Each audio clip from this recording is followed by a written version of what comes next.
Hello, my name is Amanda Gonzalez. I'm from Harmony Science Academy, Houston High, and today I'll be presenting my project, a structure-based virtual screening to identify inhibitors for SARS-CoV-2 RNA-dependent RNA polymerase through AutoDoc-V9 and other machine learning tools. Basically, what this means is that I'll be using a computer program to run chemicals, and this will match it with COVID-19 replication process to find which is a good inhibitor to stop COVID-19 replication process.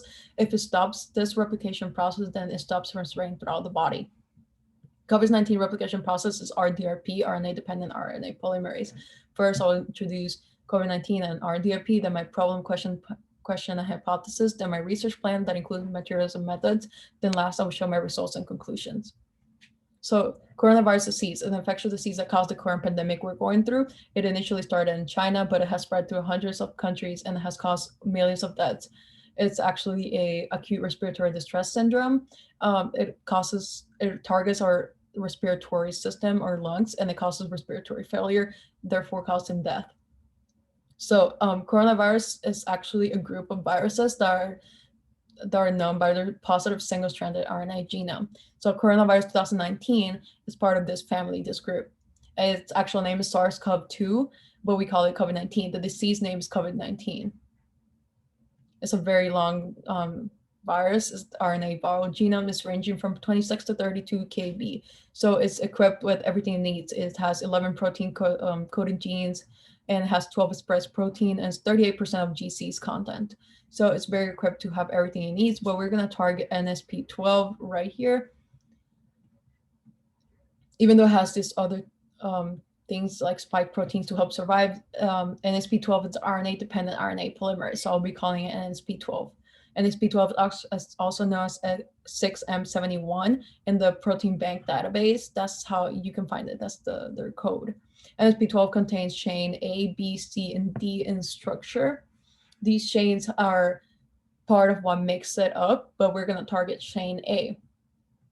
Chain A has the active site where we're going to tell the program to match these chemicals with and bind. So chain A has specifically D618, the active site, or RDRP. So this is what RDRP looks like completely, but this is the chain we're going to target. I included everything else just in case. So we're going to target chain A. My problem, SARS-CoV-2 virus, the replication process utilizes RNA-dependent RNA polymerase to reproduce itself and spread throughout the body and population, lowering the global economy and dangerously increasing death rates. Question, can we find chemicals ligand and be good inhibitors for RDRP polymerase by using structural-based virtual screening through AutoDoc-V9?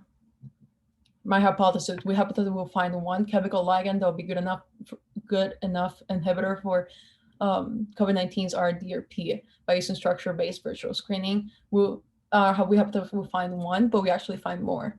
Research plan. I use the materials AutoDoc, Vina, AutoDoc MG tool, PyMol, OpenBabel, batch programs, and ligands. So all of these are programs I'm either going to use to run the research, or programs I'm just going to use to change formats or download files. First, I'm going to download target chain A from Protein Data Bank, and then I'm going to convert it from PDBQ format to PDBQT. PD to be PDBQT, I apologize. I use this through the terminal on the computer, but I also need OpenBabel to do this.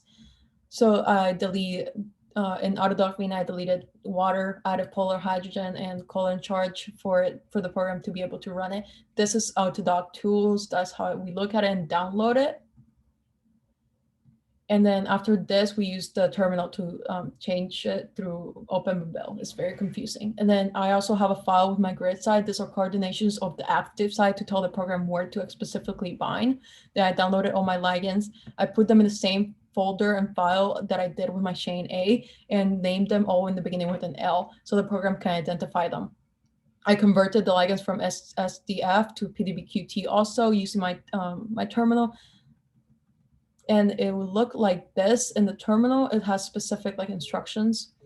Then you need a run1ch file. This is the file with the instructions telling it, hey, everything with an L is a ligand, run it.